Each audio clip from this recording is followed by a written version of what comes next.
Hey YouTube, matches 860.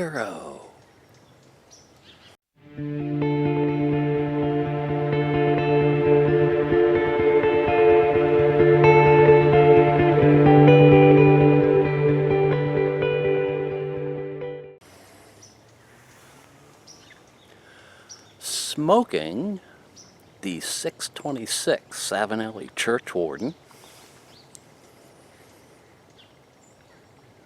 with some Frogmorton Cellar from McClellan's.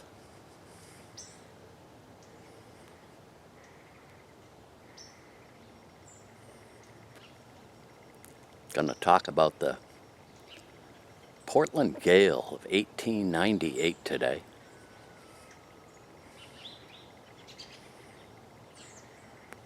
I grew up reading about this story, as well as a number of other shipwrecks around New England.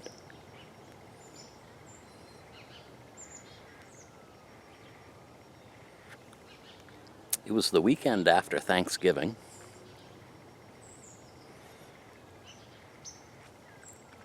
In Boston, there was steamship service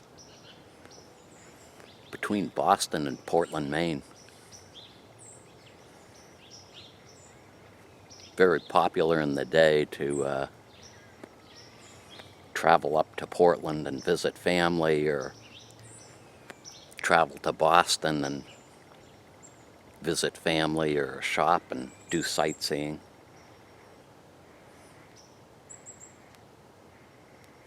You can imagine it being Thanksgiving Day weekend. There were a lot of crowds, I'm sure.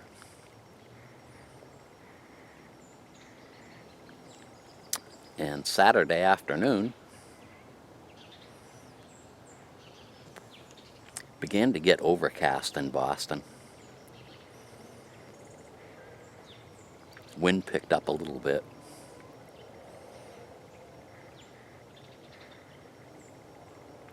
People were finishing up whatever they were doing and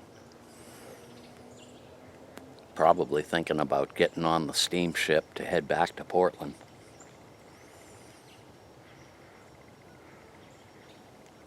Captain of the steamship was in touch with his office in Portland, as well as the weather service at the time.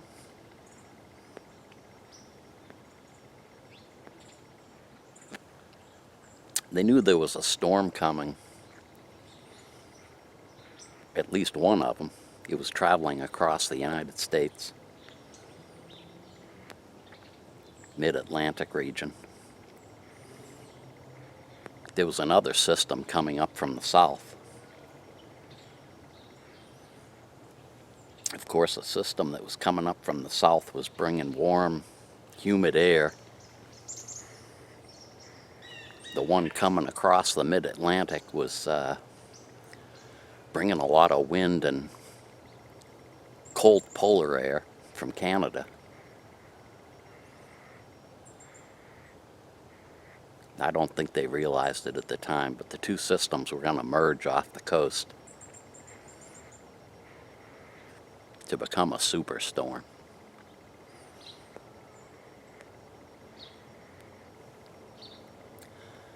The captain of the steamship Portland was hemming and hawing about whether he was going to make the trip back to Portland.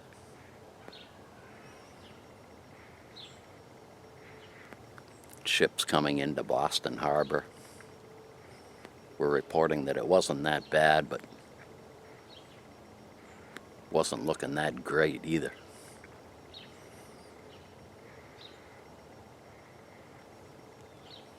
At 7 p.m.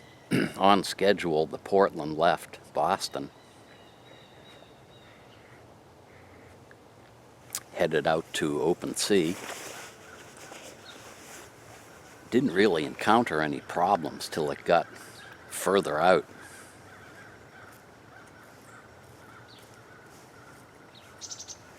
Ships that were coming into Boston at the time were reporting that they saw the Portland, it was doing okay.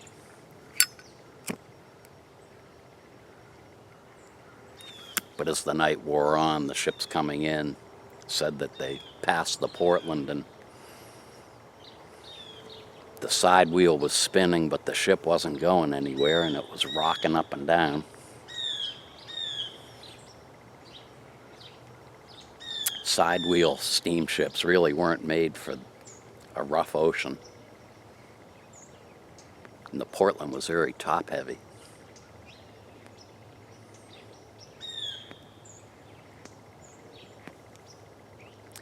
I guess the last sighting was 10 or 11 o'clock that night. The ship had 4 hours worth of fuel on board, coal.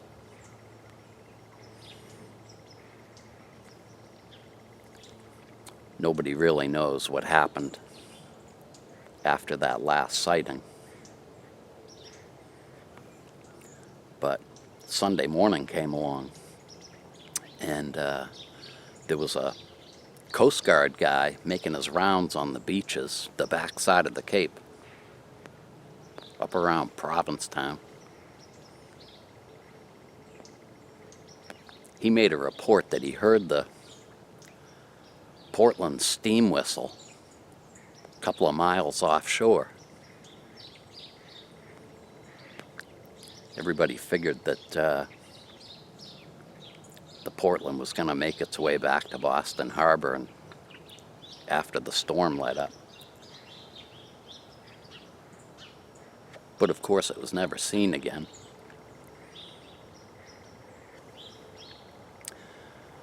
And it went down with about 190 people on board.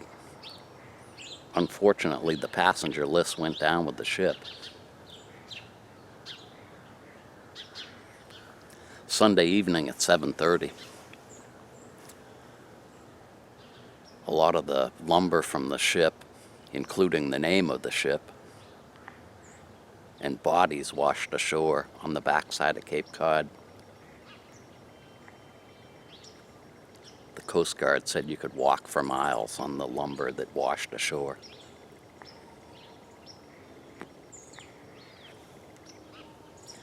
So for years, because everyone took this Coast Guard's word as gospel, everyone figured that the Portland sank somewhere off the tip of Cape Cod. And in 1945, a diver decided he was going to go down looking for it.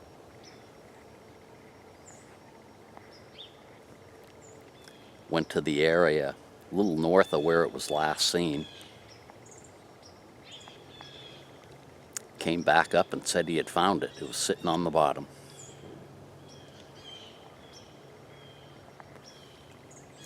So of course there were all sorts of stories written about the Portland and where it sank, and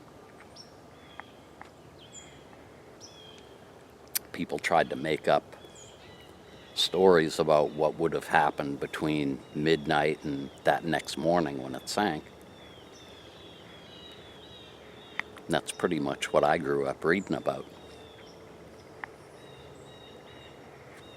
Well, not too many years back, a group of underwater explorers, with the help of sonar, decided they were going to confirm all this. They went to that spot off of Cape Cod, located a large ship, but they determined that it couldn't be the Portland for whatever reason. I don't recall. It wasn't the right length, or it was too long or something. And they began to do a lot of research into where the Portland might be.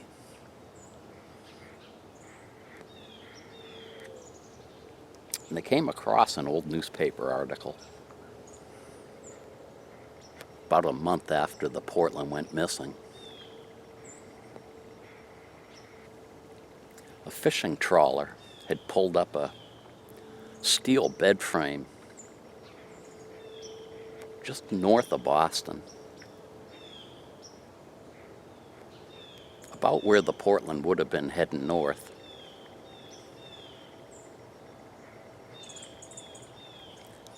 And the article said that the frame was cut intentionally with a saw, and that it hadn't been in the water long. Story went on to say that one of the builders of the Portland identified the frame. When the steel bed frames came in, when they were building the Portland, they didn't fit, so they had to cut the tops off of each one of them.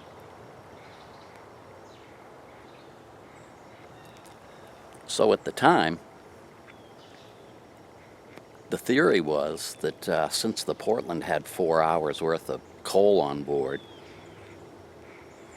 that it had run out of fuel probably around midnight, Saturday into Sunday. Currents had taken it south towards Cape Cod, and that they had started to take the ship apart to burn some of the wood that wasn't needed. Bed frames. That would explain how the bed frame ended up where it was. So these guys decided they'd take the sonar up in that area,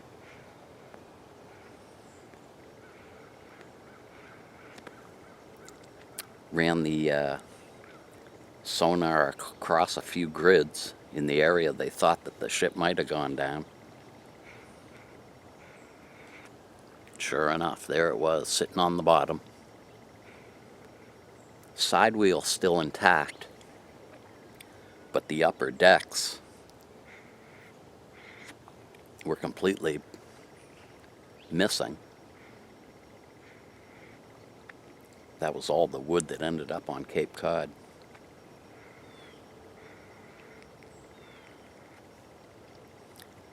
Quite a tragedy.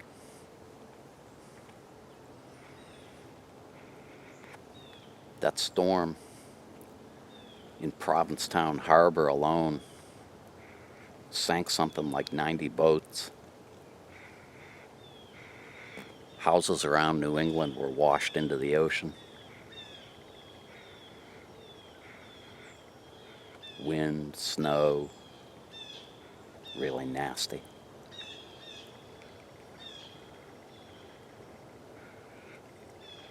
So that's the story of the Portland Gale of 1898. Thanks an awful lot for watching. Have a great weekend.